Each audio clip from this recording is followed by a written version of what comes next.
Good evening. Before I get started, I wanted to say a few words about the importance of having a debate like this. Just yesterday, I don't know if this is accurate, it was on Reuters that an Egyptian court had sentenced 7 Egyptian Christians to death for having some role in the recent Muhammad film. I don't think those Christians are going to be killed. I think they're not even in the country. But it is a concern that people are being sentenced to death for having some role in a YouTube video that it was so horribly bad, no one would have watched it if there hadn't been international riots over it. And this is modern, moderate, post-Arab Spring Egypt sentencing people to death for making a YouTube video. In the past few decades, the world has seen riots, deadly riots, over a book, Salman Rushdie's Satanic Verses, over cartoons, those that were published in a Danish newspaper, and of course, now a YouTube video. And the point I want to make here is that whether people know something about Islam or not, they're looking at this and saying, hey, what's going on here? This is a concern. And I don't know exactly how things are here in the UK. I assume that it's pretty similar to the United States. But in the United States, if you start asking questions saying, hey, what's going on with Islam, you're immediately labeled some kind of racist, Islamophobic, hate-mongering bigot. And that's a concern, because if you look at riots over cartoons or riots over a YouTube video, the goal in some of these countries is obviously to silence criticism of Muhammad, silence criticism of Islam. And we find sort of the same goal, although a different means to the same end, in places like the United States and Europe, where you're not going to be arrested, you're probably not going to be killed over criticizing Muhammad or criticizing Islam. But you'll certainly face some consequences. You'll face ridicule, you'll face charges of racism and bigotry and so on. And, you know, I'm a Christian, I know what it's like to be criticized. It would never cross my mind if someone says, hey David, you've got all these problems with Christianity, Christianity is just silly and it's ridiculous. It would never occur to me to say, oh, what a bigoted hate monger. Now, obviously there are in the world bigoted hate mongers, they exist. But just the fact that someone criticizes my religion wouldn't put them in that category for me. So there is this concern about freedom of speech and Islam. It's probably my biggest concern about Islam, because once the freedom of speech goes, everything else is sort of hopeless, because now you can't even discuss the issues that would concern you. And the point of all of this is not to say something negative. The point is to say something positive. Namely, I'm absolutely thrilled that we're having a debate right now on a very sensitive topic. And I have to say, for the Muslim Debate Initiative, and especially Sami Zaatari, we've had our differences on all kinds of issues in the past, but at the end of the day, I have all the respect in the world for Sami and for MDI for taking on some of the most difficult topics anyone could think of. And, you know, is Islam a threat to society? That is probably one of the most difficult topics I can think of from the Muslim perspective. You know, standing here and responding to any kind of charges that someone might want to bring up, that charging that Islam is a threat. And so, again, I have lots of respect for this, and I hope to see debates like this in the future. Again, probably the biggest concern of lots of people is the relationship between Islam and free speech. And so this is a good way. This is a good way to inform people and get people talking. And as long as free speech, as long as we still have freedom of speech on the table, I think we can handle anything else. So, is Islam a threat to society? Obviously, I'm on the affirmative this evening, and I am convinced that Islam threatens society in numerous ways. But I'm going to limit myself to 2 areas tonight: Islam as a threat to non-Muslims and Islam as a threat to women. And to keep things simple, I'll focus on 3 points in each of these areas. I could bring up lots of other points, but I do want to make sure that we have time to fully address them, these points this evening. So let's begin with 3 ways Islam poses a threat to non-Muslims. First, Islam's attitude towards non-Muslims is a threat to society. Let's have a look at what the Quran says about Muslims first. Chapter 3, verse 110 of the Quran says to Muslims, "You are the best of peoples ever raised up for mankind." So Muslims are the best people in the world, according to the Quran. What about Jews and Christians? Surah 98, verse 6 reads in the Hilali Khan translation, "Verily, those who disbelieve in the religion of Islam, the Quran, and Prophet Muhammad, from the people of the scripture," that's Jews and Christians, "and al-mushrikun will abide in the fire of hell. They are the worst of creatures." So Christians and Jews and polytheists and pagans and so on, I'm guessing atheists would be in the same category, we are the worst of creatures. Muslims are the best of people. So according to the Quran then, Muslims and non-Muslims are not equal. Muslims are the best, Jews and Christians are the worst. I'd say it's kind of hard to build a fair society when your God tells you that certain people are the worst of creatures. Keep in mind, that's worse than pigs, worse than dogs, worst of creatures in general. And we can see the results of these kinds of teachings wherever there's a significant non-Muslim population in a Muslim-majority country. So think about Pakistan. Not surprisingly, given the utter inferiority of Jews and Christians, the Quran condemns friendship with us. As we read in Surah 5:51, "O you who believe, do not take the Jews and the Christians for friends. They are friends of each other." We even know that Muhammad decided to get rid of all Jews and Christians in Arabia. In Sahih Muslim 4366, Muhammad said, "I will expel the Jews and Christians from the Arabian Peninsula and will not leave any but Muslims." Now, if Muhammad himself couldn't imagine living alongside Jews and Christians in the Arabian Peninsula, I don't know how Muslims today can tell us that Islam poses no threat to a harmonious society.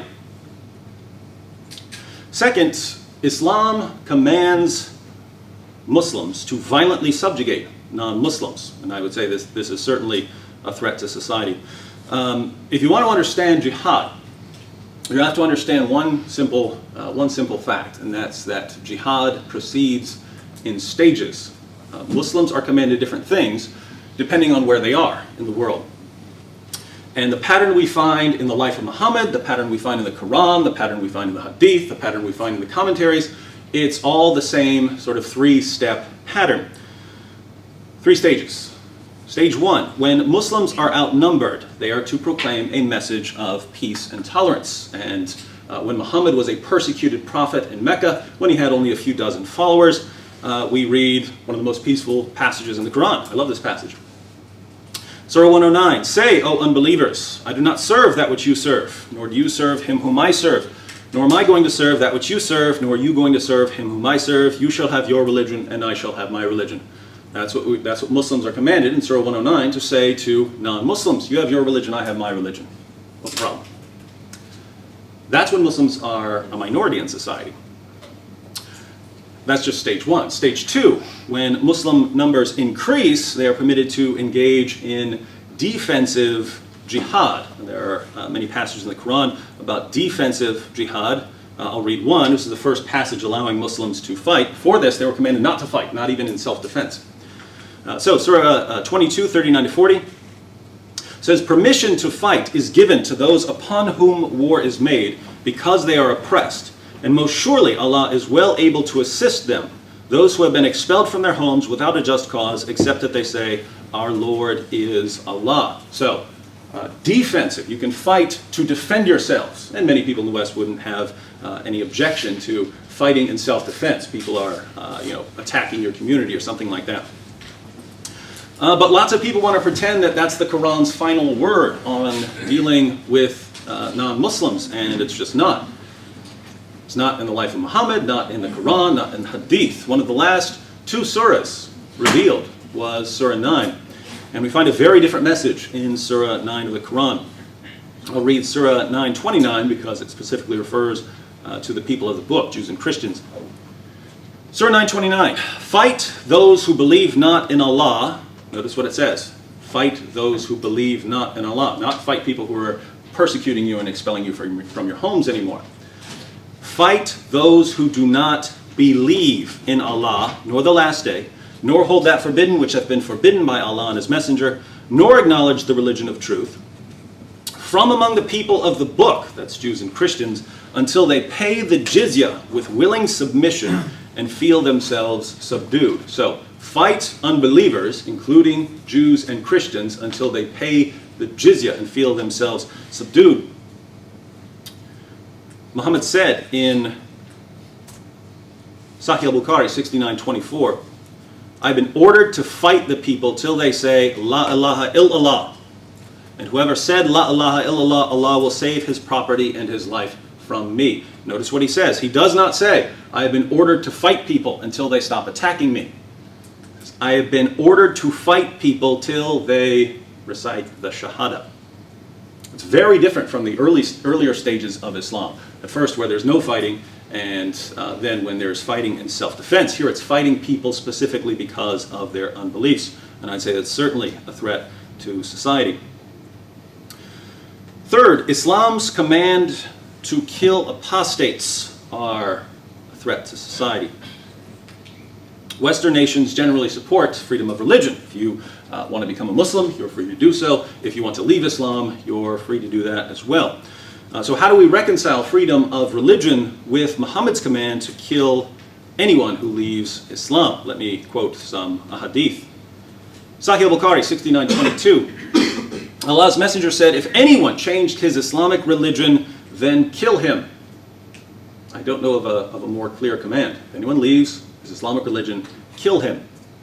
Sunan Ibn Majah 25:35. It was narrated from Ibn Abbas that the Messenger of Allah said, whoever changes his religion, execute him. Malik's Muwatta 36:18-15. The Messenger of Allah said, if someone changes his religion, then strike off his head. So how are these commands not a threat to freedom of religion and therefore to Western society itself? According to Islam, then, non-Muslims are inferior to Muslims and are to be treated accordingly. Muslims are commanded to violently subjugate non-Muslims when they have an opportunity and no longer form a small minority. And Muhammad commanded his followers to kill anyone who leaves Islam. Is this a threat to society? I would say, obviously it is.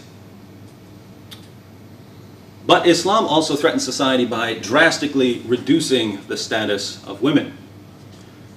Muhammad said in Sunan Abu Dawud, number 2135, if I were to command anyone to make prostration, sort of prostration in your prayers, if I were to command anyone to make prostration before another, I would command women to prostrate themselves before their husbands because of the special right over them given to husbands by Allah. What's a good woman like according to Muhammad? Jami at-Tirmidhi 964. When Allah's Messenger was asked which woman was the best, he replied, the one who pleases her husband when he looks at her, obeys him when he gives a command, and does not go against his wishes regarding her person or property by doing anything of which he disapproves. The Quran even claims that women are the property of men. Allah tells Muslims in Surah 2:223, your wives are as a tilth unto you, so approach your tilth when or how ye will. So they're your fields where you sow your seed. Approach them however you want. So let's consider three specific ways that Islam threatens women and therefore society as a whole. First, Islam's support for wife beating is a threat to society. Surah 4:34 is a good place to start. The verse says, men are in charge of women. Why is that? Because Allah hath made the one of them to excel the other. So by nature, men excel women.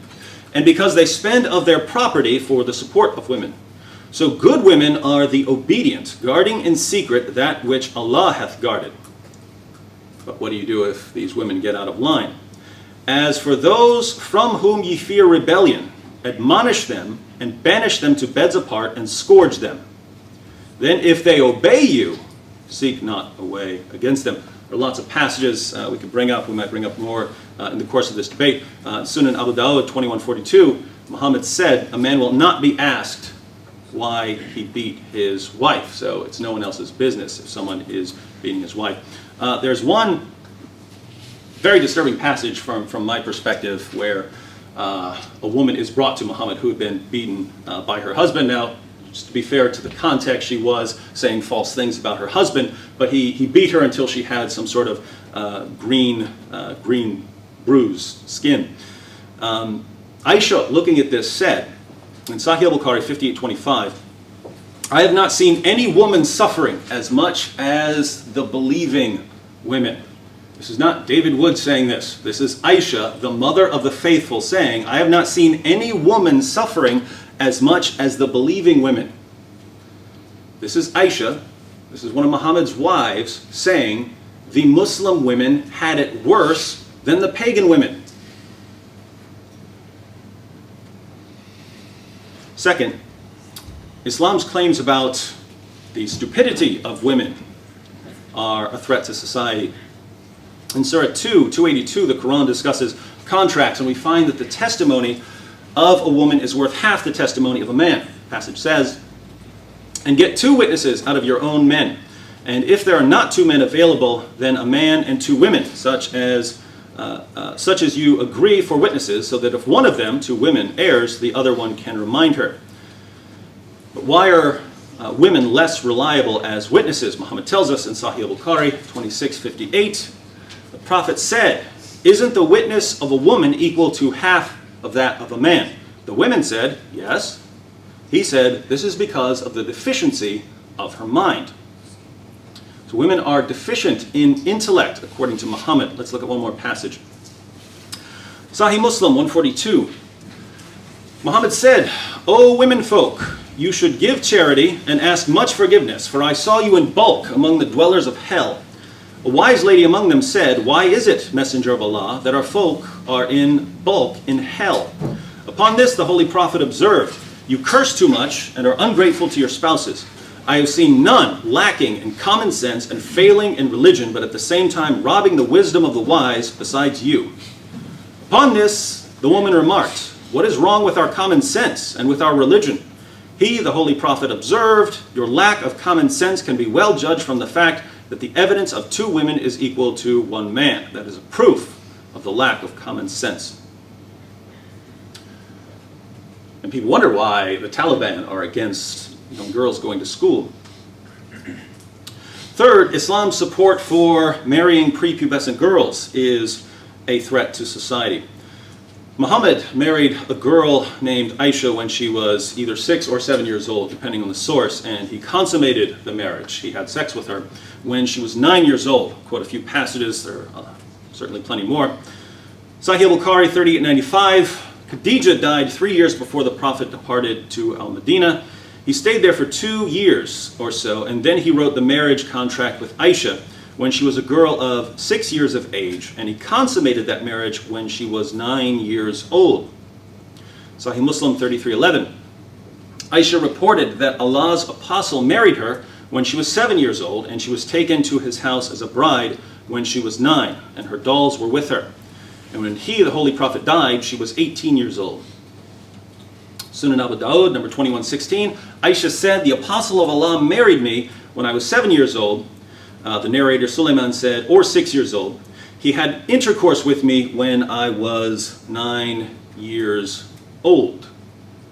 And who is the greatest moral example? According to the Quran, that would be Muhammad, according to Surah 33:21. He is the pattern of conduct. Doesn't mean you have to do that. Muhammad had various numbers of different wives and so on. Certainly allows it. So we find certain teachings about violence, we find certain teachings about women, and it's a very common attitude, especially in the West, that it kind of doesn't matter what Islam teaches or what Christianity teaches or what any other religion teaches, because most people don't take these sorts of things that seriously, and so they're not going to have much of an impact on society. So let me quote some statistics by various polling agencies that have taken place over the past several years. 15% of American Muslims, so it's not worldwide Muslims, 15% of American Muslims under age 30 believe that suicide attacks in defense of Islam are at least sometimes justified. Not always, but sometimes. You say 15%, well that's not much, that's a minority. Well, it's 15% of several million Muslims in the United States under age, well, I guess less, under age 30. 1/3 of British Muslim students believe that killing in the name of Islam is sometimes justified. Not always, but in certain situations, yes. 40% of British Muslim students want the UK to adopt Sharia. 1/4 of British Muslims say that the 7/7 attacks were justified. A quarter. 68% of British Muslims support the arrest and prosecution of anyone who insults Islam. You could, since there's no clear criteria of what exactly constitutes that, you could say I am right now by criticizing some of Muhammad's claims. 62% of Canadian Muslims want some form of Sharia in Canada. 59% of Indonesian Muslims supported Osama bin Laden when the poll was taken in 2003. 59% supported bin Laden. 44% of Pakistanis viewed Osama bin Laden as a martyr for Islam. 49% of Nigerian Muslims have a favorable view of Al-Qaeda. It's around half. 31% of Muslims in Turkey say that suicide attacks against the West are justified. Not just any attacks, suicide attacks. About 1/3 of Muslims in Turkey, moderate Turkey. 78% of Pakistanis support killing apostates. 78%. 78%. That's a vast majority. 32% of Palestinians supported the massacre of the Fogel family. There are different views of the Israeli-Palestinian conflict, but as far as going in and deliberately killing children, about 1/3 of Palestinian Muslims support the actual act of going and targeting even children. 1/4 of Turkish Muslims support honor killings, and 1 in 10 young British Muslims support honor killings in some situations. So those are various things about violence. Let me give a quick statistic on gender equality and social institutions in a report from the Organization for Economic Cooperation and Development.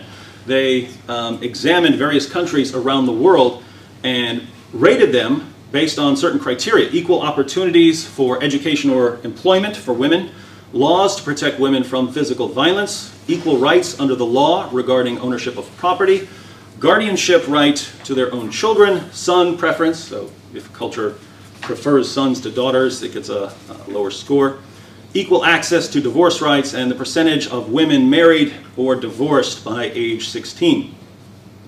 So they rated these countries on how well they did on these various women's rights issues. Let me give you the bottom 12 countries, the 12 worst places in the world to live if you're a woman. Worst place in the world to live if you're a woman. Sudan, happens to be a Muslim majority country. Next, Afghanistan, Muslim majority country. Sierra Leone, Muslim majority country. Mali, Muslim majority country. Yemen, Muslim majority country. Chad, Muslim majority country. India, not a Muslim majority country, but it's among the bottom 12. Islamic Republic of Iran, Muslim majority country. Pakistan, Muslim majority country. Iraq, Muslim majority country. Yep, thanks. Pakistan, Iraq, United Arab Emirates, and Libya, all Muslim majority countries, round out the bottom. So, where does that come from? Why is the correlation? Things can be related in various ways, but when we look at Muhammad's teachings and then look at the outcome of those teachings, the correlation is pretty straightforward. So we've seen, as far as non-Muslims, Islam views non-Muslims as inferior. Islam commands Muslims to violently subjugate non-Muslims, and Muhammad commanded his followers to kill apostates. As far as women, Islam at least allows, we wouldn't say you have to beat your wife as a Muslim, but it allows it. Islam declares that women are intellectually deficient, and Islam at least allows sex with prepubescent girls. I would view all of these as a problem. I just want to clarify here as I close out that when I say Islam teaches these things, I'm not saying any of the Muslims in here do this. There can be a massive difference between what Christianity teaches and what a Christian does. There can be a massive difference between what Islam teaches and what a Muslim does. But right now we're talking about whether Islam, the teachings of Muhammad in the Quran and the Hadith, are a threat to society. And I say, based on what we've seen, the answer is obviously yes. All right, is the sound all right for everybody? All right, first of all, I'd like to thank the FOSA South and the Portsmouth ISOC for helping hosting this evening's debate. And I'd also like to thank David Wood for joining me again. We've debated several times. And I asked for this debate. Oh, no, Is it on? Yeah, is it on? No. They can hear me. Clip it here and then that's the mic too. I'll just hold it. Is the sound all right for everybody? Yes. Yeah, no, okay. You start. Start over. So as I was saying, I was the one who asked for tonight's debate because I wanted to debate this issue because I like debating contentious, relevant issues rather than hiding away from them. And as the topic says, is Islam a threat to modern society? Now, I'd say the most relevant part of David Wood's speech really came at the end. He quoted a lot of verses and a lot of hadiths, but as we all know, there's different ways of interpreting texts, and many Muslims don't view the text as he views them. You know, as he said a very important point at the end. A Christian might do something that the Bible doesn't command, but that's a bit convenient to say that when it comes to my faith and someone does something bad, it's not because our book says so. But when it comes to the other faith, that it's because their texts are just all barbaric and Muslims see it that way. And so we don't need to get into an interpretive war of what this text or that text means. But we can get into that maybe in the rebuttal period, and I can address some of those points. And the reason I say that, as I said, at the end, Wood started making relevant points because he started talking about polls. Because in this debate, I want to actually debate the actual ground reality of what's going on rather than theological interpretations of verses. Because we can debate theology all day long, but then there's something happening in the real world.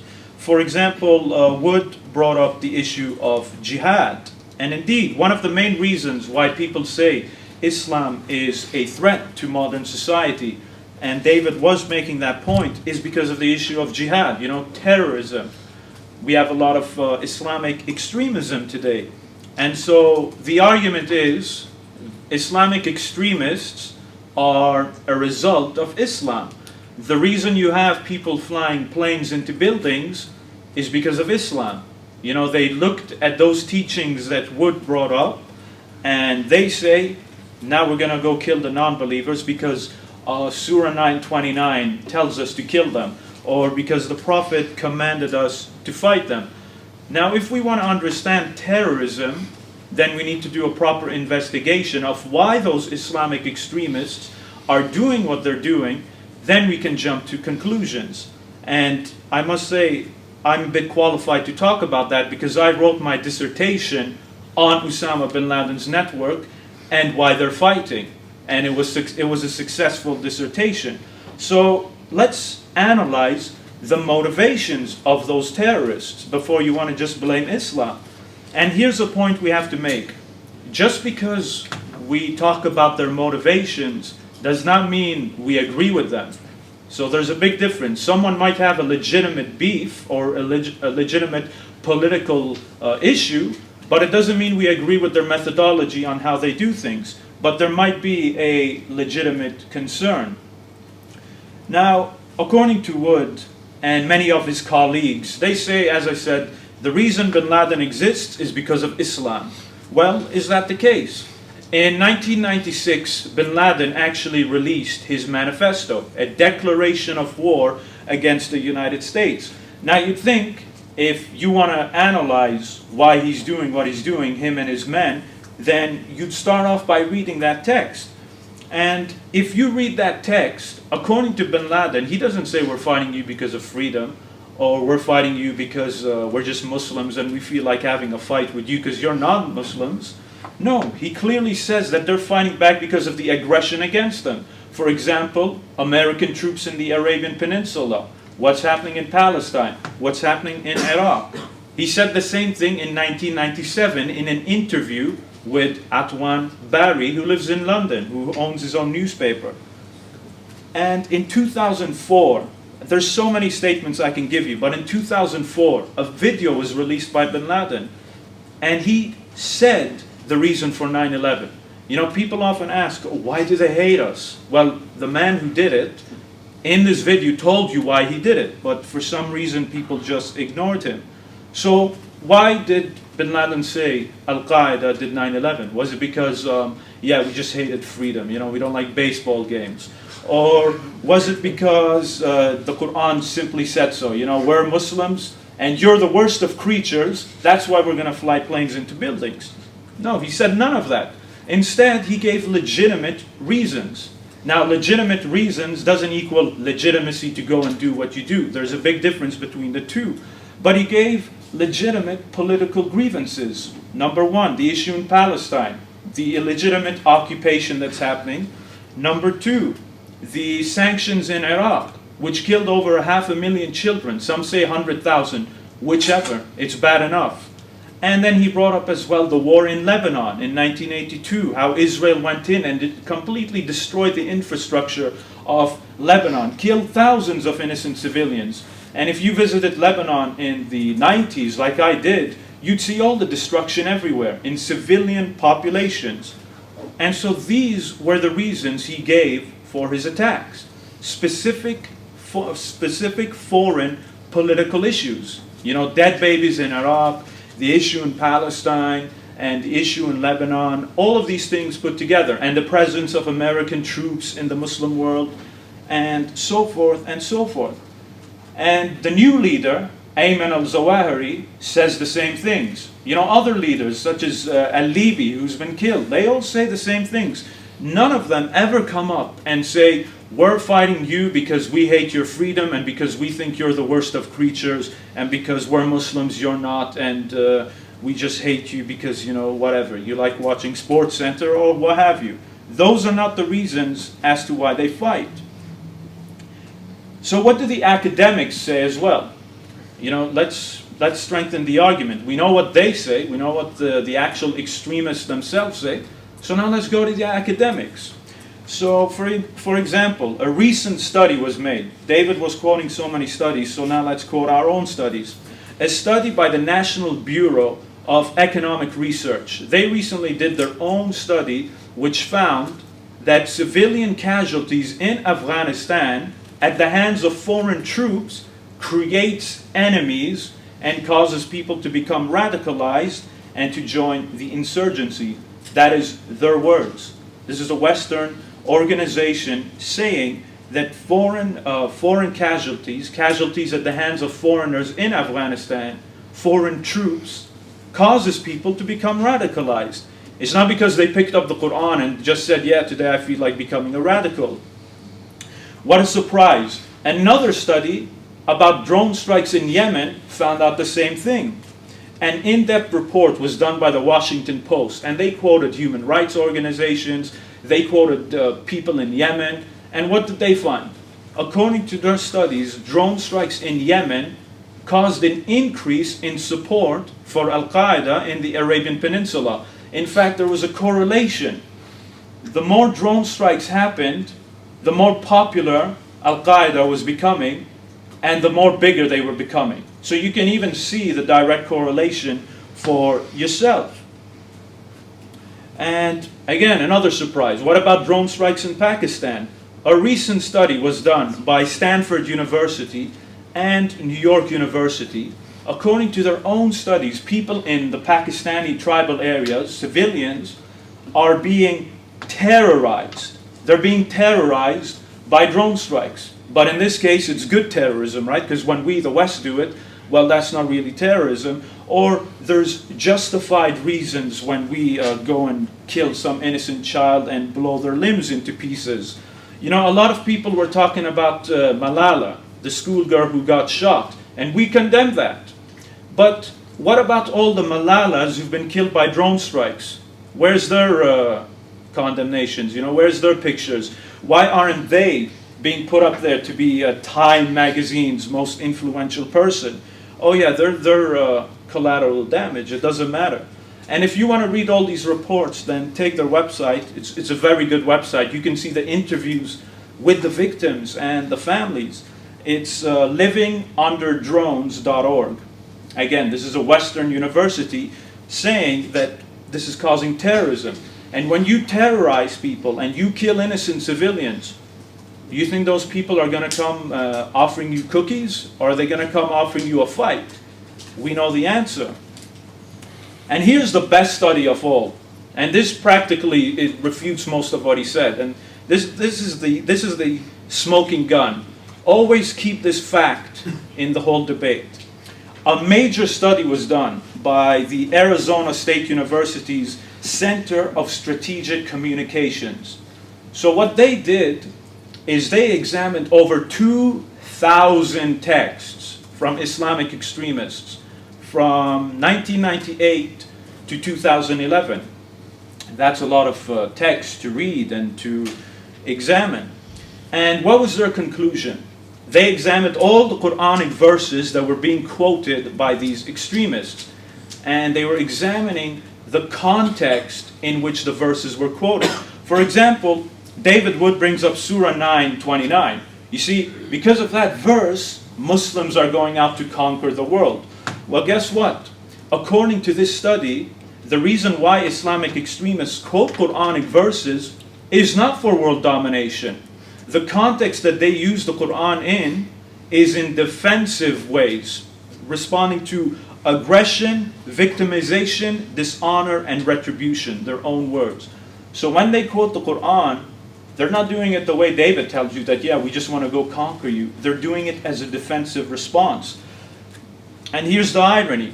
They barely ever quote Surah 9:29, and they barely ever quote Surah 9, verse 5, verses David Wood always loves to bring up. They always quote Surah 9:29, but the extremists themselves barely quote that verse. That shows you not a lot of research is being done. But now, let's say you want to reject the academics. Well, let's do something better. How about I quote you the intelligent officers, the people who are fighting these people. Let's see what they have to say. And here's a good thing. I personally know a counterterrorism expert. I personally know somebody who infiltrated a terrorist cell in Canada and foiled a terrorist plot, Mubin Sheikh. You can Google him.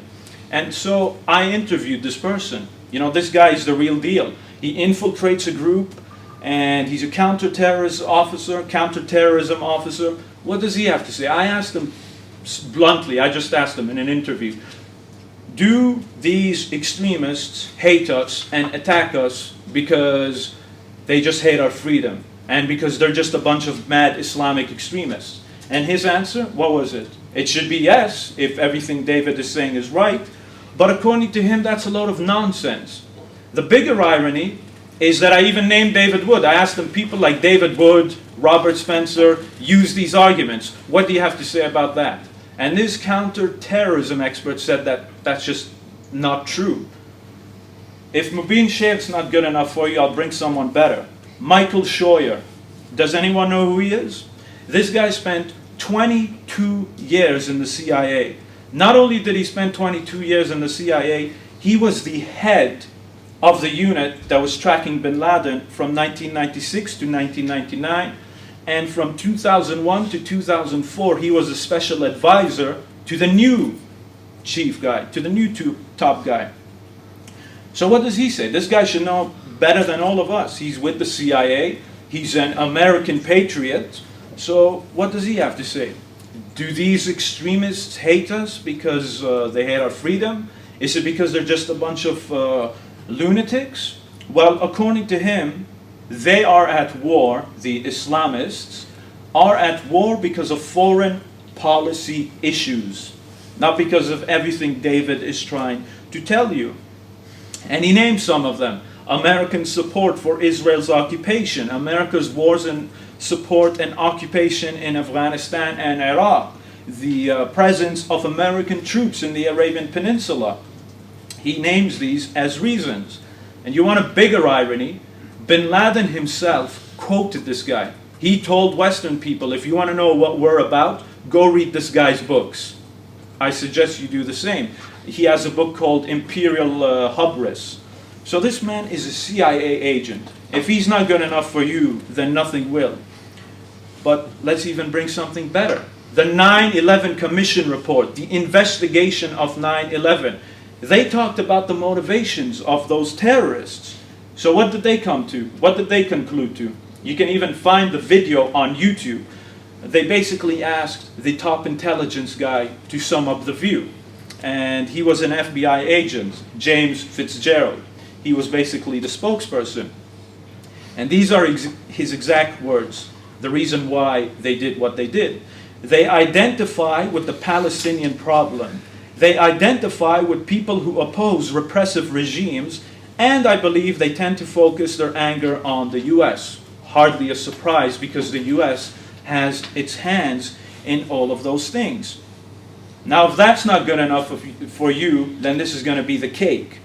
In 2006, a report came out of every single intelligence agency in America.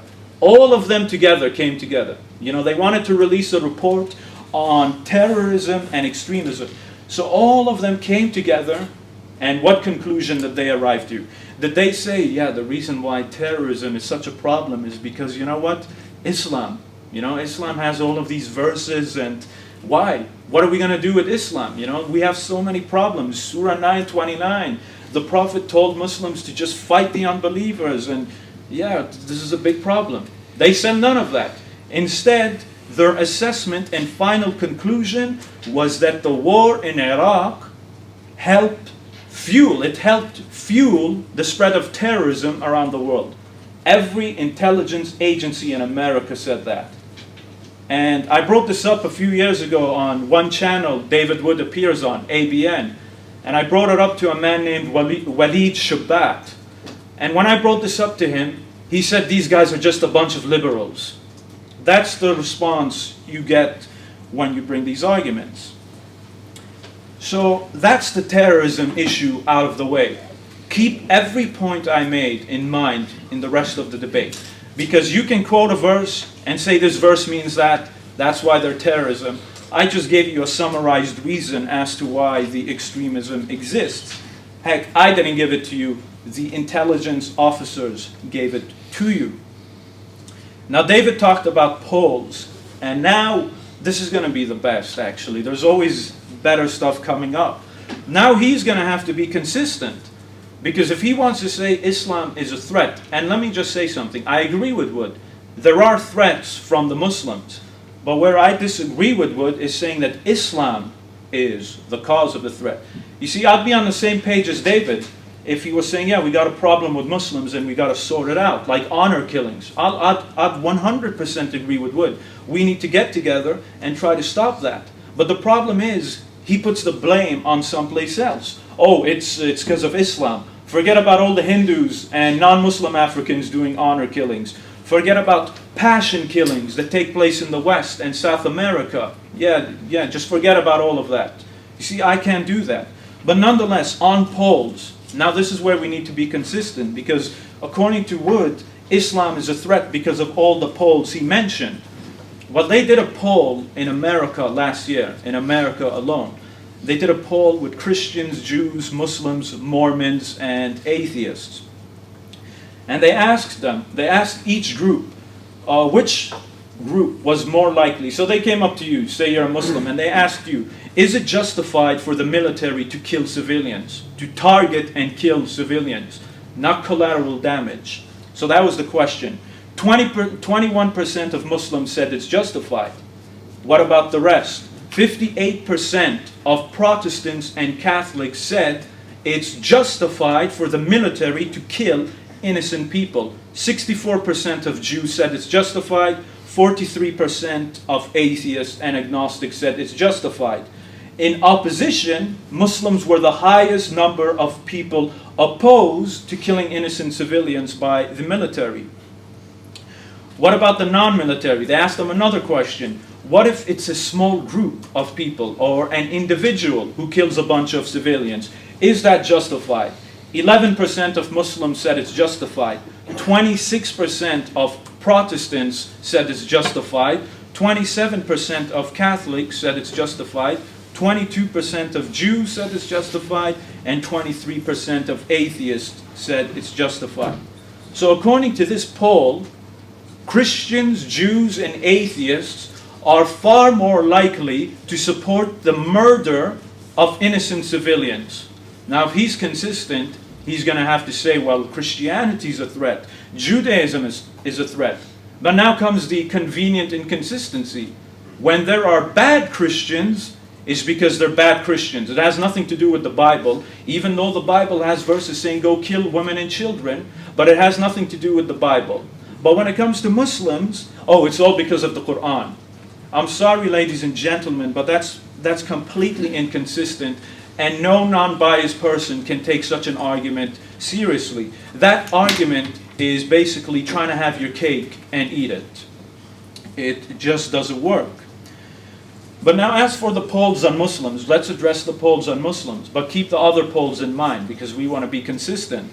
Yes, there are Muslims who say they'd like to have Sharia law in Britain. They ask British Muslims.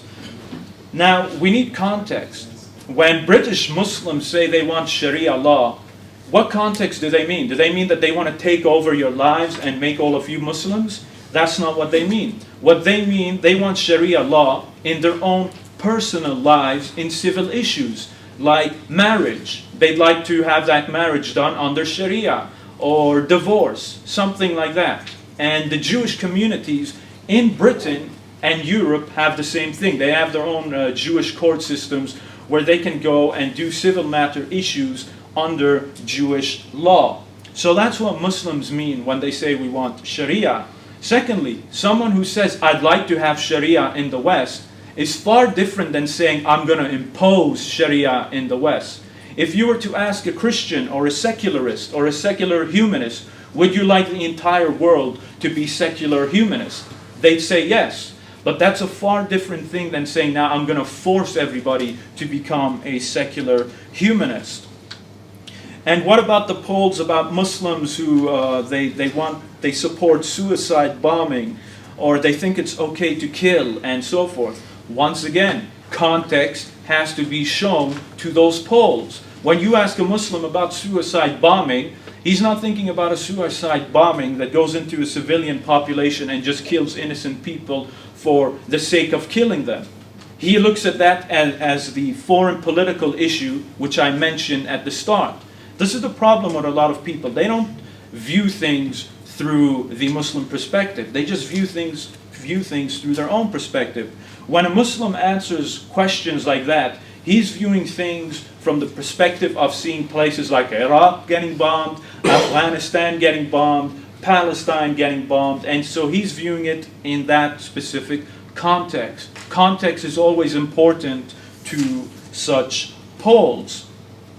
But nonetheless, if we're going by polls, if David wants to blame Islam for those polls, then he needs to blame Christianity for the polls I mentioned.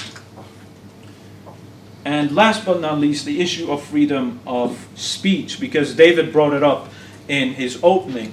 And that is a relevant issue, because we do have some issues of freedom of speech. But now we need to be consistent again. Trying to regulate freedom of speech isn't anything new. So when people point their fingers to Muslims and say, look at these Muslims, they're trying to ban freedom of speech, let's blame Islam. That doesn't make sense, because regulation of free speech already exists. For example, in most of Europe, it's a crime to deny the Holocaust. You can get arrested for standing up on stage and saying, I don't think the Holocaust happened. I don't agree with it, but if some scholar or some pseudo-academic wants to argue that, he'd be arrested and sent to jail for that. So freedom of speech is already regulated. In all of Europe, we have something called hate speech laws. So what is hate speech laws? Hate speech laws is the right to imprison or fine anybody who attacks another group of people because of their race, gender, or creed. And then we have something called defamation laws. Defamation laws are the very basis of prosecuting someone for offensive speech. Oh, you spread slander against me, so I'm going to sue you. That's regulating free speech. So freedom of speech is already regulated in Western society. So to act like it's something new with Muslims is false. Now, as for Muslims who want to limit the criticism of Islam, Muslims, I don't know any Muslims who say that they want to silence fair critique of Islam. I'd even ask all Muslims here, do you have a problem with someone arguing against Islam in a civilized and mannered way? Do you have a problem with that? No. Muslims don't have a problem with that. What Muslims are trying to silence or ban, which I don't support, by the way, because I can take it and I can give it back, but nonetheless, what most Muslims have a problem with, such as the Organization of Islamic Cooperation States, the OIC, they want to ban hate speech that defames Muslims and brings negative consequences to Muslim society, such as comparing Muslims to Nazism or comparing Muslims to a secret enemy within who wants to take over. That is hate speech. You know, that's not civilized speech that's critiquing a religion.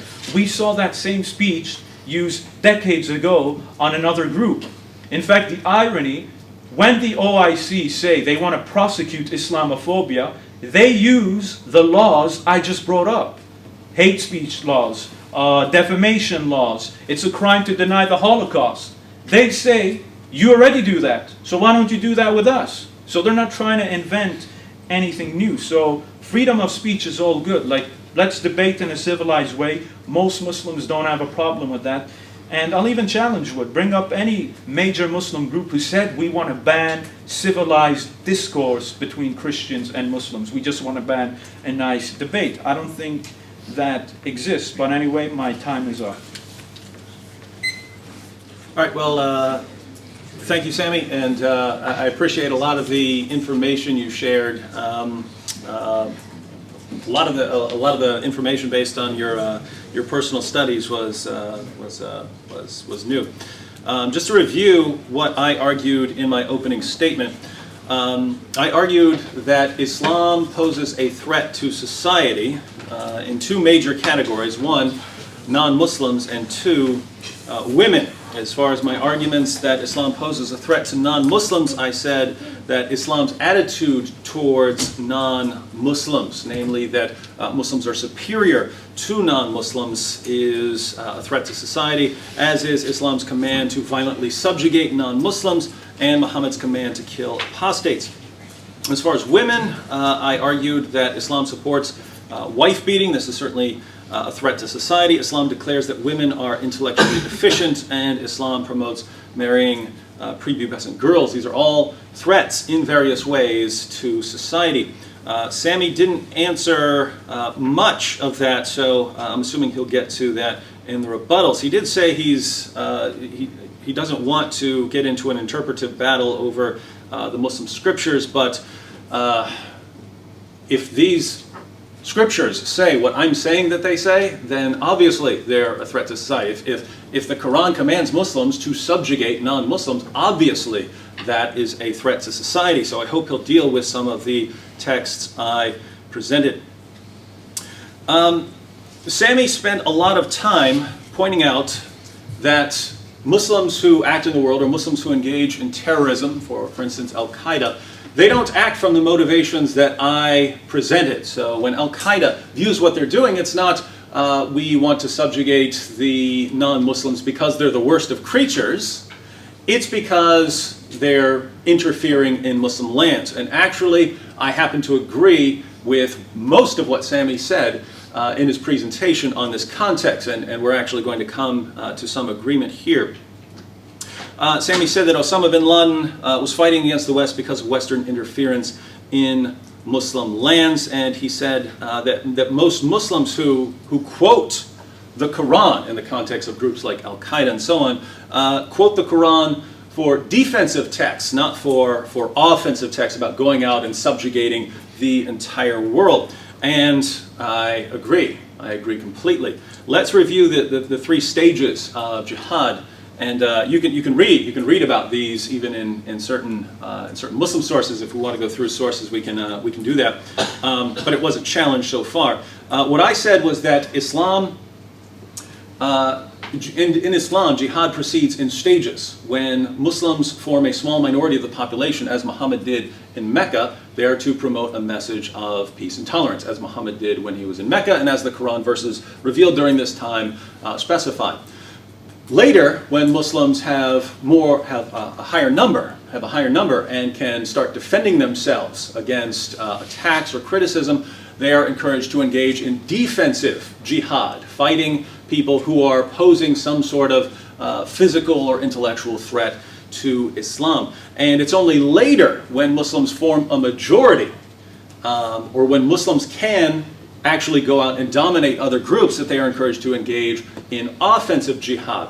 And notice that we find this pattern in the world. If you are a Christian in many Muslim countries, you're not going to have, most of the time, the same rights as non-Muslims. If you look at Western countries, what is Islam all about? It's all about peace and tolerance. If you look at countries where it's kind of 50-50 or something like that, you'll see it's not a safe place to criticize Islam. So we actually see the same pattern in the world today that we find in the Muslim sources and in the life of Muhammad. Now, as Sami's point was that most Muslims don't view themselves in the offensive jihad stage, not even the terrorist groups. They're not going out and subjugating. But guess what? According to Islam, they're not supposed to. These groups are not capable of going and conquering the United States and bringing it under Islamic rule. So according to Islam, they're not in stage 3. They're not in the position where they can actually go out and dominate all the unbelievers. What stage are they in? Oh, not according to me, according to Islam. They're still in the defensive stage where they can defend themselves against aggression by other groups.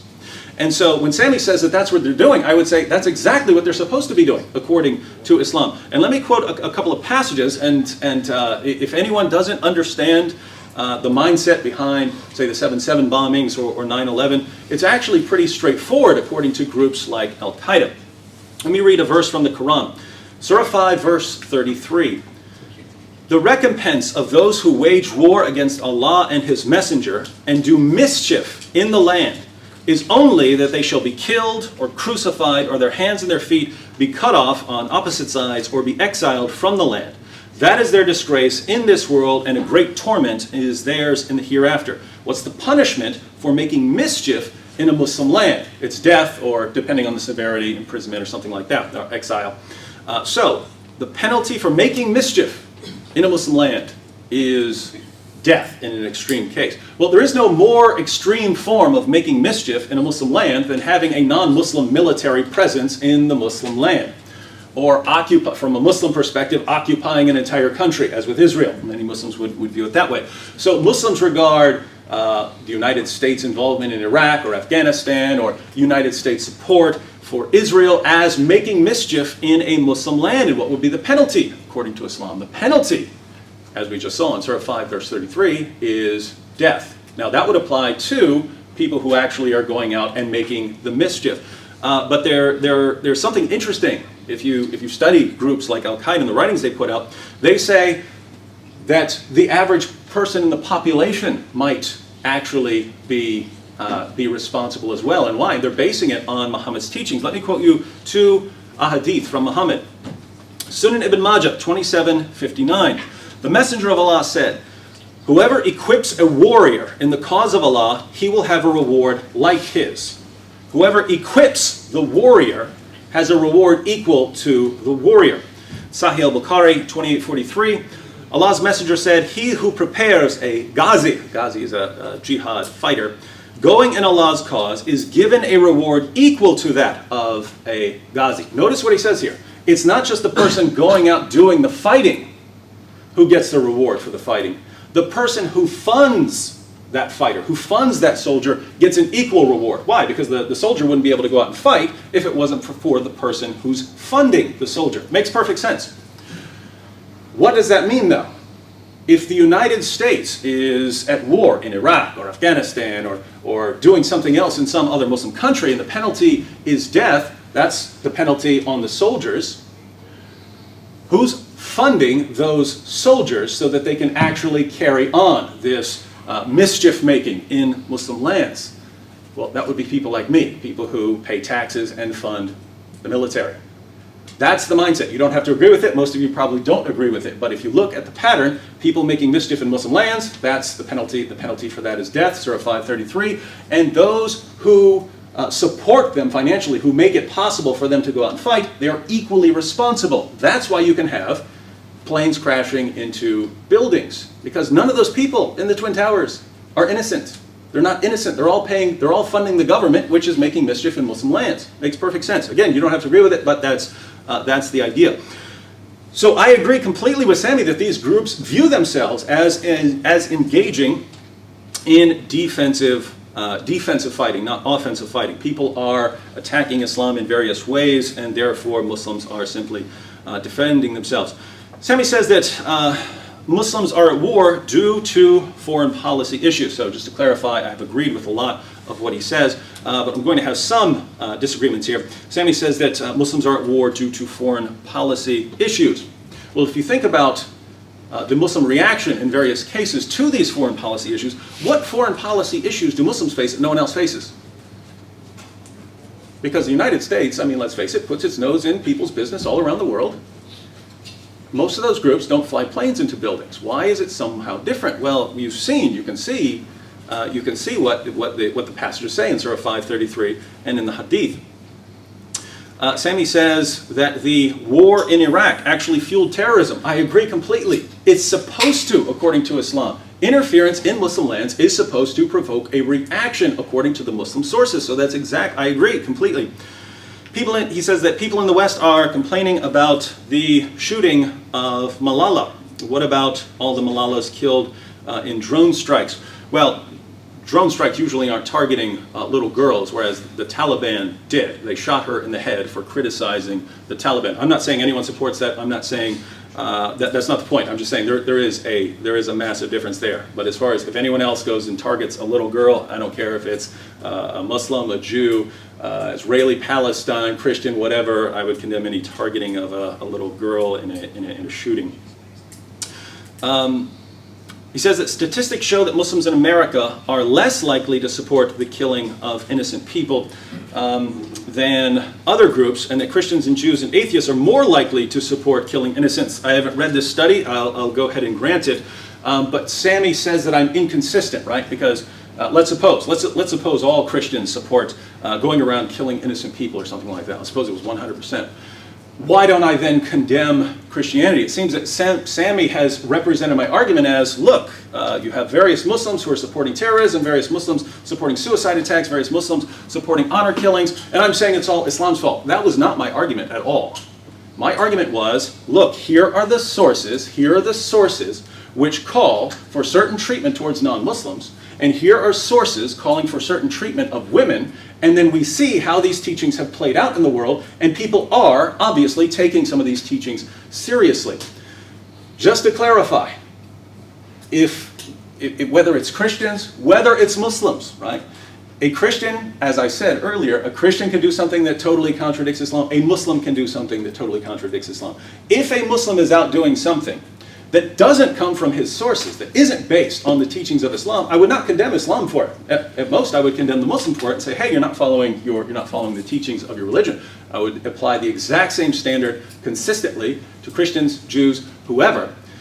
But when a Muslim is following the teachings of his religion, then I have to say it's Islam. It's Islam that is posing a threat here.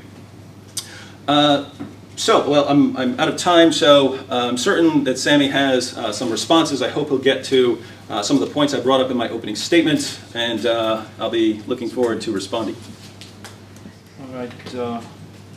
Lots of points to respond to. Now, David, basically, it's good he ended on what he said, because he started on that point, that he brought up issues from Islam which he views, or teachings that he views as a source, that cause or can cause problems to non-Muslims, Islam's attitude to non-Muslims.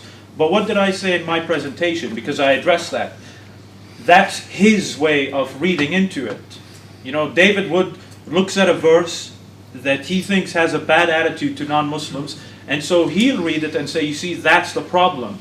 But what I'm saying is that's your reading and the argument can be used against you as well. Like the poll I brought up about Christians, that I could make the same argument. Now you say they're not being good Christians, but I can just turn around and say, well, there's a verse in the Bible that says that, so I see it that way, and they're bad because of that verse. So that's very subjective. So that point remains. According to you, there are these sources in Islam that can cause problems, but I'm saying that's the way you read it. For example, the issue of you can't be friends with non-believers. Well, if you actually read it properly, it doesn't say friends. The word is actually allies or protectors.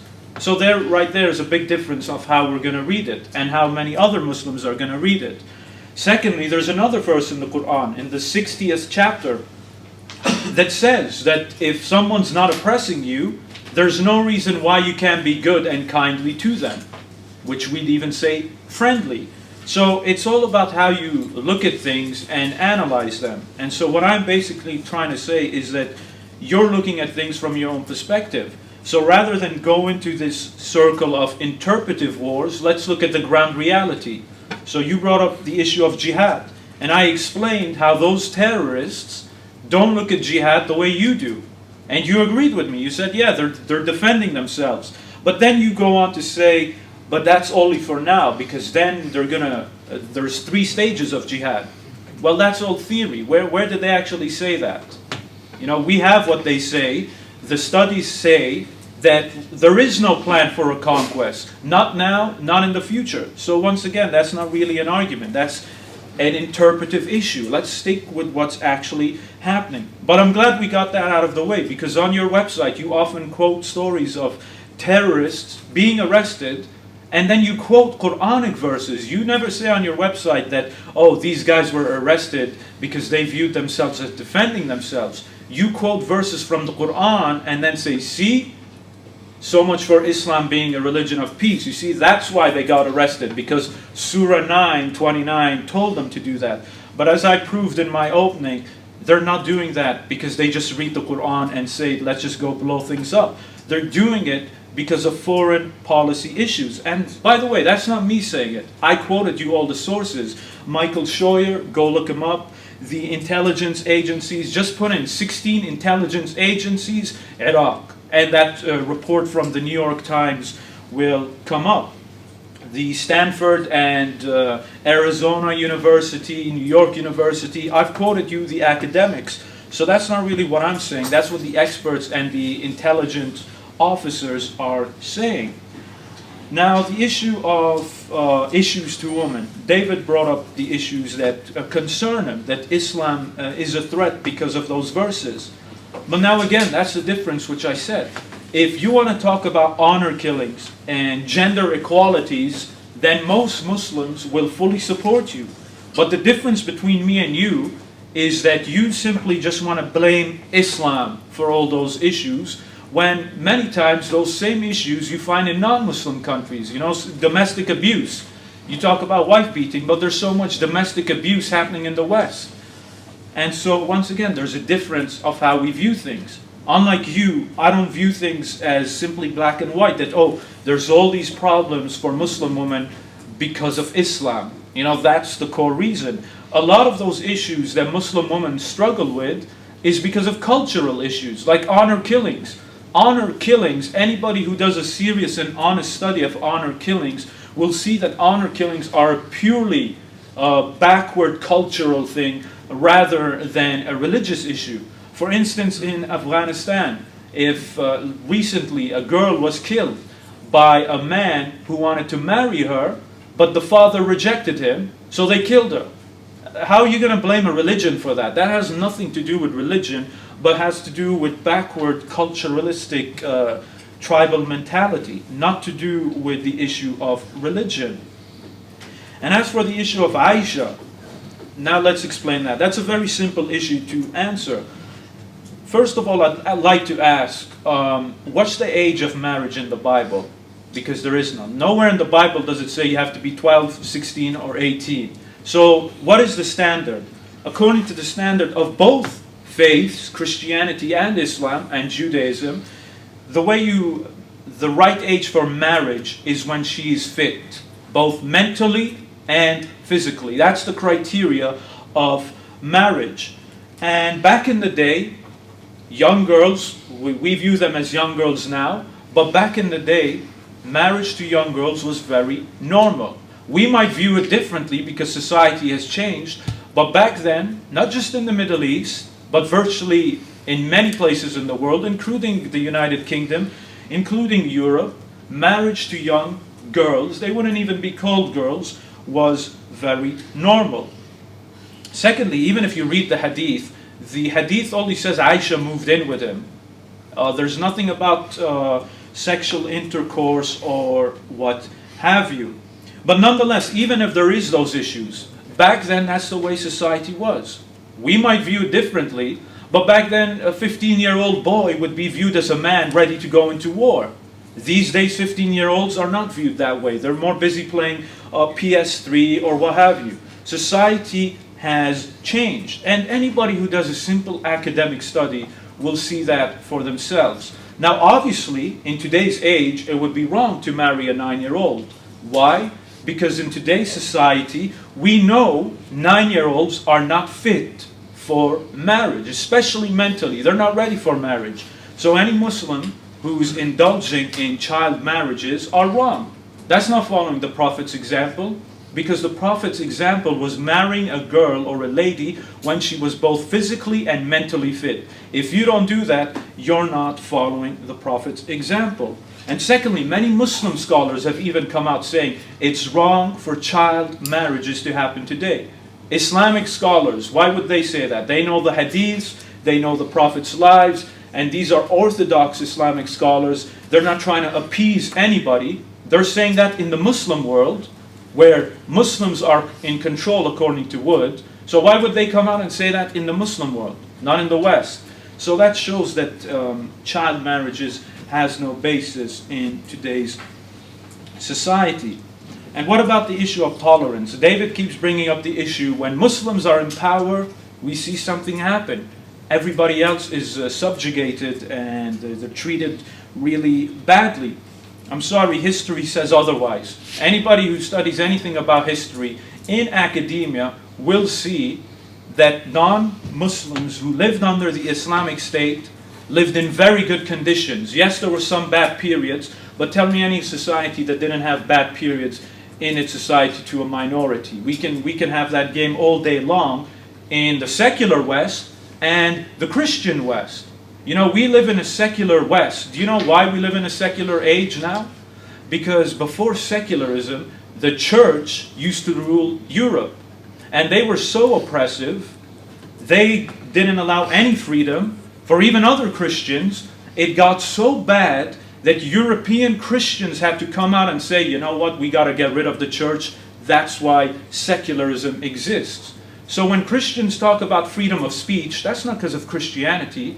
That's not because of a church. That's because of secularism. And now David can say, well, I agree, Sami, the church was wrong. Well, I don't have a problem if he says that. But notice how inconsistent.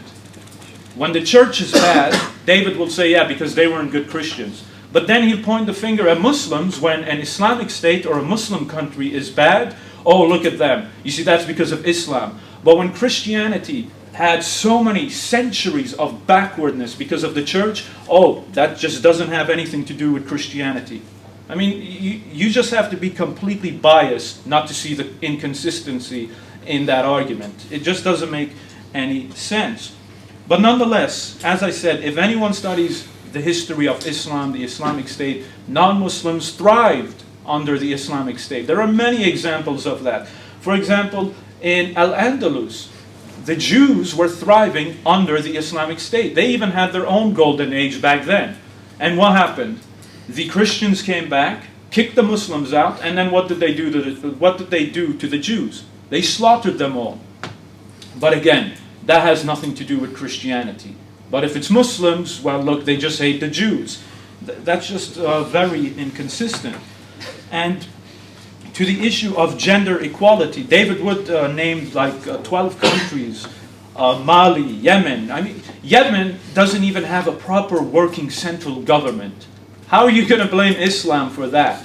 Anybody who studies anything about politics, and thankfully I have, Middle East politics, Anybody who studies that knows that a country with a weak central government, a country with a corrupt government, is going to have corrupt institutions. Not because of the religion, but because of corrupt politicians. I mean, he names Afghanistan. Are you kidding me? Afghanistan doesn't even have a proper... The central government of Afghanistan, Karzai's brother, is dealing in the drugs trade. So, I mean, like, don't quote these governments. I mean, Pakistan, Libya, they don't even have a government at the moment, at least not a proper working government. And the irony, Libya, before we overthrew Gaddafi, we were more than happy to send dissidents to Gaddafi to torture. So where's the consistency? Don't blame Islam for that. You see, I'd agree with Wood. There are problems in Muslim countries with gender inequality, and we need to fix that. But when you put the blame on the wrong issue, you're not going to fix the problem, because the problem isn't Islam. Take Islam out of the Middle East, you still have those same corrupt institutions. And a large part of the corruption you see in the Middle East, which is changing, has largely been down to corrupt secular parties, not Islamic parties. I mean, Egypt before was secular, Gaddafi was secular, and so forth. So Islam doesn't get the blame. So that's all I'm saying, and my time is up. All right, thank you, Sami. I'll go ahead and jump right in. Sami says that my views of the Muslim scriptures are subjective. Well, no, not at all, because the Quran claims over and over again to be clear. It claims it like a beating drum over and over again. The Quran is clear. It's fully explained. It's explained in detail. This is what the Quran says about itself. So when the Quran says, fight those who do not believe in Allah, notice I say, well, when it says fight those who believe not in Allah, it must mean fight those who believe not in Allah. And if that's what it means, then obviously that would pose a threat to society. And Sami says, well, that's just your interpretation. That's what the verse actually says. So if it means something else, please explain what it means. He says, I agreed with him that Muslims are simply defending themselves. Actually, what I agreed with is that Muslims view themselves in this defensive stage. And that there are implications, there are Islamic implications of these defensive strikes, and that according to Islam, as I explained, in Islam, if someone is making mischief in a Muslim land, the penalty is death, and according to, not according to me, according to Muhammad himself, the person who supports that mischief making, even if it's a taxpayer, is also guilty, and that this is why we see various terrorist attacks. I simply said that groups like Al-Qaeda view themselves as obeying these passages. Sami said that Muslims are fighting because of foreign policy issues. Again, I think it's important. What foreign policy issues do Muslims face that no one else faces? Because we see Muslim groups, obviously not all Muslims, but we see Muslim groups like Al-Qaeda responding in a very different way. He says that non-Muslims who lived in Islamic states had things pretty good. I would invite Sami to read some of the early sources. According to Islam, you have to make the unbeliever feel subdued. Read the Pact of Umar. Read the Pact of Umar and tell me that the Christians who had to agree to that, who had to agree that they weren't going to speak too loudly, that they weren't going to repair the roofs of their churches if the roofs caved in, that they couldn't wear crosses, that if they were sitting down and a Muslim entered the room, they had to get up and give the Muslim their seat. Ask them what kind of treatment this was. Again, it's the early Muslim sources. Now, if let's suppose there's a Muslim area where everyone is treated equally, that would be great. That would be wonderful. The point is, that would not be what Islam commands. The best of people, Surah 3, verse 110, Muslims. The worst of creatures, 98:6, Jews and Christians. Sami says that I'm inconsistent because when the church is bad, I don't condemn Christianity. But when Muslims do something bad, I condemn Islam. I've already explained this. I don't know how I can make it any more clear. If the church, let's say the Christian church, goes on an absolute killing spree, what does Christianity teach? Love your neighbor as yourself, love your enemies, and pray for those who persecute you. That's what Christianity teaches. If a person, I'm just going to go around killing everyone who disagrees with me, you're not following Christianity. And so when I brought up any of these issues involving Islam, it was, here's what Islam teaches. I showed what Islam teaches first, and then I showed the outcome of what Islam teaches. On On the issue of wife beating, Sami says, well, there's lots of domestic abuse in the West. Why do I blame Islam for domestic abuse? Couldn't it be cultural? Absolutely, there can be cultural domestic abuse. And you can have domestic abuse in America, in the United Kingdom. You can have it anywhere. The difference is most groups don't have a scripture from God justifying it. So that most groups, when they see someone beating a woman, say, hey, you need to stop that sort of thing. If you tell a Muslim, and I don't mean them, I don't mean Muslims in general. I don't think most Muslims in the UK do this. But I'm talking about according to Islam. If you tell a man, how dare you beat your wife, you're wrong. What's the response? What are you talking about? What are you talking about? Surah 434 says I can, and Muhammad himself said a man will not be asked as to why he beat his wife. So you have no basis. You have no basis for condemning the wife beating in an Islamic context. Sami said that honor killings are the product of a backwards culture. And I certainly agree here, and I do want to agree that you don't have to be a Muslim in order to engage in an honor killing. There have been Christians who have killed people in honor killings. In other words, some idea of restoring family honor, and you have to kill the guilty person. And it happens in India. But statistics show over 90% of honor killings worldwide are committed by Muslims. When you start getting to over 90%, you have to start asking yourself, is this coincidence? Is this coincidence? And I'll be the first one to admit, you don't have clear commands from Muhammad, as you have, let's say, pray 5 times a day. You don't have go out and kill your daughters if they become rebellious or something like that.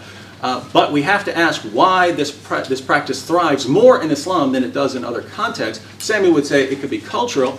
Possible that it's cultural, but I look at Islam and I quoted a passage, Surah 5, verse 33. What did that passage say? The penalty for making mischief in a Muslim land. Some people look at themselves as, hey, if my daughter here is setting a bad example for society, I have to do something about this. It's a smaller form of making mischief in a Muslim land, very vague crime. As for Aisha, he says, what's the age of marriage in the Bible? Well, I wasn't appealing to any age of marriage in the Bible. The biblical position would be you don't do something that you know is going to harm someone. And we know that marrying 9-year-old girls can be very harmful to them. That's a fact. If you'd like to go through some of the scientific or medical claims, I'd be fine. He said the right age for marriage is when girls are fit. Well, 9-year-old girls are not fit. 9-year-old girls are not fit for sex or marriage. Sami said back then, cultures were different. Well, think about this. Think about this. According to the Quran, Surah 33:21, Muhammad's the example for all mankind. That's why lots of Muslims will try to dress like him or go to the bathroom like him. Muhammad is the example for all mankind. And so if anyone is going to sort of rise above just the common culture, well, why wouldn't he? And the pattern laid down by Muhammad is, if you want to marry a 9-year-old girl, that's up to you. Sami said the passages I quoted said nothing about sexual intercourse. Actually, they all did. Every last one of them did. And those of you watching on YouTube, be sure to go back and listen to those. All of them said that he consummated the marriage or that he had sex with Aisha when she was 9 years old. Sami says that Aisha was fit and that girls matured faster back then. According to the passages, Aisha was still playing with dolls, and she was playing on a swing when her family came to get her to take her to the consummation of marriage. She sounds like a normal little girl. Sami says that marrying too young is against Islam. Not according to Surah 65, verse 4, it isn't, and we can certainly talk about that passage. Surah 65, verse 4 allows sex with prepubescent girls. Sami says, on the list of women's issues, I named a bunch of backwards countries. Well, I'd say Iran, United Arab Emirates, and some of these places certainly have at least some stable government. Why would we say that 11 of the top 12 worst places to be a woman are Muslim countries? I don't know. All right, lots of issues. Now, David brought up a good point. He said, all right, he's quoting the Quran, which is clear. You know, Surah 9:29 clearly says, fight the unbelievers. And so that's why you have, or you can look to that, and that's why you'd have a bad thing. Unlike in Christianity, let's say the church went around killing a bunch of people, that would be against the Bible, because the Bible teaches, love your enemy and what have you. While in Islam, it does teach those bad things, and that's why you can see such issues. Again, that's so subjective. That's like trying to have your cake and eat it. So yeah, basically, yeah. So Surah 9:29 says, fight the unbelievers, so that's why they're doing that, or some of them. But when the church does those things, the Bible never says go out and fight, and, well, actually it does. But in your interpretation, it doesn't. For instance, Justin Martyr, early Christian fathers talked about the just war, and they used verses from the Bible. David even did something very interesting about honor killings. David mentioned how a Muslim could theoretically justify an honor killing by using a verse in the Quran, punish those who make mischief in the land. So a Muslim will use that verse to justify honor killing, though I don't think they do. But nonetheless, so a Muslim can read the Quran how he wants to, and he can arrive at that conclusion. Guess what? Church fathers did the same thing with the Bible to justify killing and war. Now, if David has a problem with that, he can have a problem with that because he tried to theorize why a Muslim would commit an honor killing by looking at the Quran and coming up with his own interpretation. Well, church fathers did that. If that's good enough for a Muslim who does honor killings, David, it should equally be good enough for church fathers who did the same thing and the same reasoning to justify war according to Christianity. So that point remains. Now, obviously, I'll even grant it to you. The Bible doesn't say what the church should have done. But if I want to argue like you and look at things black and white, I'll just say, well, you know what, there's a verse in the Bible that's talking about killing people, and then there's another verse in the Bible saying that that's a good teaching, which you can use. Well, I can put two and two together and say, you know what, the church was actually following that teaching. It's very clear. Now, as for 9:29, let's just address it to give you an example of what I mean, how we just view things differently. So, Surah 9:29, Wood quotes this verse saying, fight the unbelievers, it's in the Quran. My contention is that it's not that simple. To quote a verse, you need to study its context, its historical context, its context as a book, and so forth. Anybody who studies the context of this verse will see, when was it revealed? It was revealed during a stage when the Byzantines were killing messengers of the Muslims and ambassadors. So the Muslim would send an ambassador to Syria, modern-day Syria, and they'd kill that guy. That is a declaration of war in modern society. And that was part of the context in which that verse was revealed. So it's not simply so black and white where it says, fight the unbelievers, just like that. And even if you read the hadiths, there are conditions when you're supposed to fight. For example, Wood quoted the hadith where the Prophet said, I'm commanded to fight people until they convert. That's the point I'm trying to bring at. That's how he sees things when he simply isolates it. But in context, that verse was revealed when? It was revealed during a stage of war with the pagans.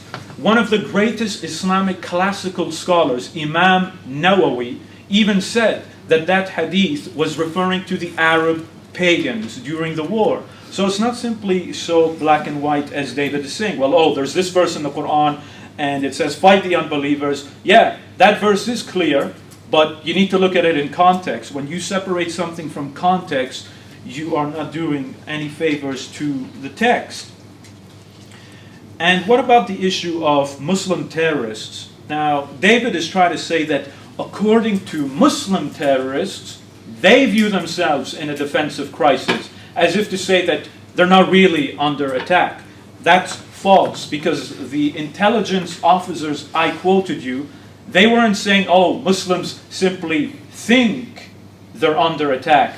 They themselves came out and said, drone strikes cause enemies. There's a big difference. So I'm not simply standing up here telling you what Muslim extremists only think. I also gave you the studies of what the experts say. And according to the experts, civilian casualties causes enemies.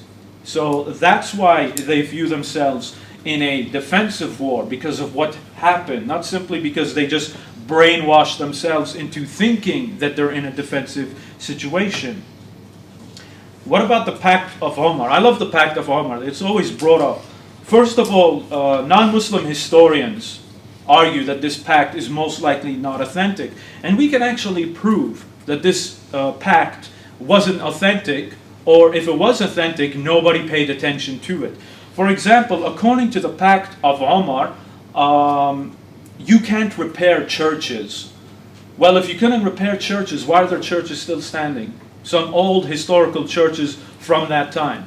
If you couldn't repair a church, then they would have all been destroyed and what have you.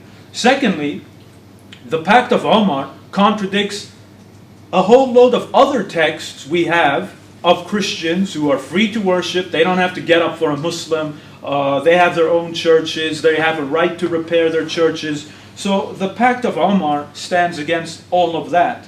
And even if the Pact of Omar is authentic, what did I say? There's always going to be a period in history when things aren't going to be so good and when a minority won't be treated that well. That's always going to happen. You're never going to have perfect harmony in a society. And so that's all the Pact of Omar would do. But you see how black and white that argument is. Oh, the Pact of Omar, look how it humiliated Christians and whoever. So therefore, you see, there's a problem in Islam. Again, I can use that same example. There were worse cases under the church. So are we going to now say, well, the church is also responsible? That would be too black and white. Now, what about the issue of Aisha? The Prophet had sex with her. Well, if you actually read it again in the Arabic, it just says he went into the house or into. It doesn't say sexual intercourse, and there is a debate and argument with that. And I can refer David to a scholar who knows the Arabic, and I personally know the person, and they could discuss that further. Now, what do we mean when we say the Prophet is an example to all of mankind and for all times? Yes, he's an example, but the form can change sometimes. So just because the Prophet drove a camel doesn't mean you have to drive a camel. But what does it mean? It means you can have some modes of transportation. The main point remains that when the Prophet got married, he married a girl or lady who was fit for marriage. That's the example we take. So we marry a lady who's fit for marriage, not to do with the age. And my time's up. All right, well, I'd like to thank everyone for being so calm. I know that it can be difficult if someone is criticizing someone like Muhammad. It would be difficult if someone were criticizing the teachings of Jesus. So I'm glad everyone is happy to take part in this kind of debate. I argue that Islam poses a threat to society in terms of its attitude towards non-believers, in terms of its command to violently subjugate non-Muslims, and in terms of killing apostates.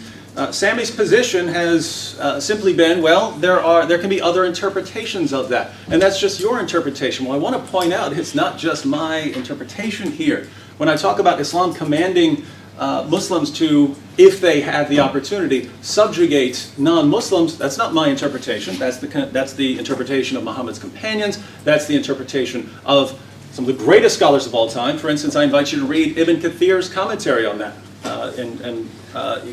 Well, I don't have time, but Ibn Kathir's commentary, you can read it. It's available online. He says that the Muslims were supposed to fight the Christians and the Jews because of our beliefs. Some of the other issues, Sami seems to keep saying, well, yes, David, if you wouldn't condemn a Christian, you wouldn't condemn a Jew for doing these sorts of things, but yet you condemn Muslims. Well, my approach has been the exact same since I started. Lay out the Muslim teachings and then the results of those teachings. Sami says that anyone who knows the context of 929 says that it was during a time when Byzantines were killing the messengers. Read the commentary of Ibn Kathir. The historical background was Muhammad said the pagans are no longer allowed to take the pilgrimage to Mecca, and the Quraysh said, how are we going to make money now? And Muhammad said, 929, fight those who believe not in Allah until they pay you the jizya. Sami says that the Pact of Umar wasn't authentic. I would just close out if we're saying that's, I mean, first of all, someone like Ibn Kathir certainly thought it was, and the dispute is usually over whether it was Caliph Umar or some other Umar. But if we're saying that life is a picnic under Islam, let me read one of Bukhari's works in 1103. Abu Huraira reported that the Prophet, may Allah bless him and grant him peace, said, "Do not give the people of the book the greeting first. Force them to the narrowest part of the road." And in response to this, Ibn Umar, one of Muhammad's companions, we read that a Christian greeted Ibn Umar. Ibn Umar returned the greeting, and when he learned that the man was a Christian, he went back to him and said, "Give me back my greeting."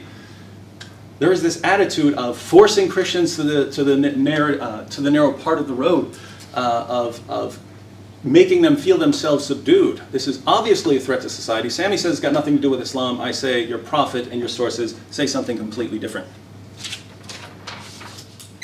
All right, we'll try to do Q&A if there's any time, but because we had it planned for Q&A, so it's nothing to do with me and Wood. But nonetheless, as for tonight's debate, now tonight's debate comes down to the main issue. It's David Wood quotes all of these verses and hadiths, and I'm not rejecting them. I'm not saying they don't exist. What I'm saying is that his reading and interpretation of those hadiths or Quran is his own subjective view. That's my argument. And I brought up the terrorists, the extremists, to even show that those people fighting don't view things as he does. And that we can do the same thing with the Bible. Or not with the Bible, with the church. The point is, the church used to be very bad. So if I want to use David's type of argument, I'll just say, well, there's a verse in the Bible, and that's why they were bad, because they saw it like that. Now, David will say, well, they were wrong. The Bible doesn't say anything like that. The Bible doesn't say kill people. That's the point I'm trying to make with the Quran. When David quotes a verse saying, fight the unbelievers, or treat everybody badly, my argument is that the Quran does not make those arguments. And an example is Surah 929. David quotes Ibn Kathir. Ibn Kathir is just one scholar.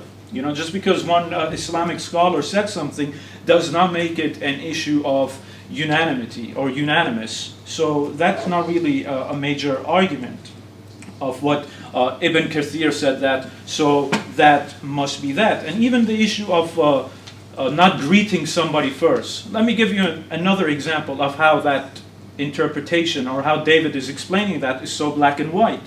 Back then, when certain people used to greet the Muslims, specifically the Prophet, they would say, "Death be upon you," in Arabic.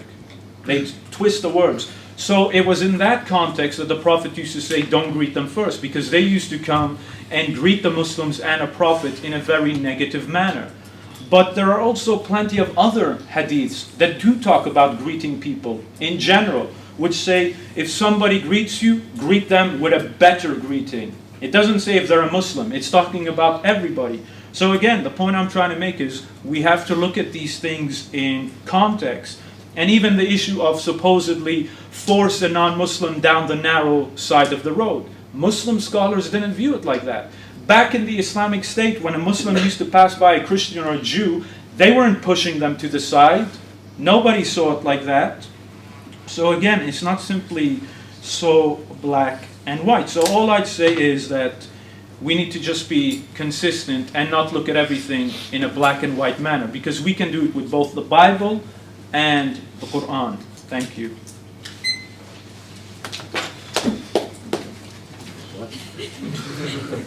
That's not what we want.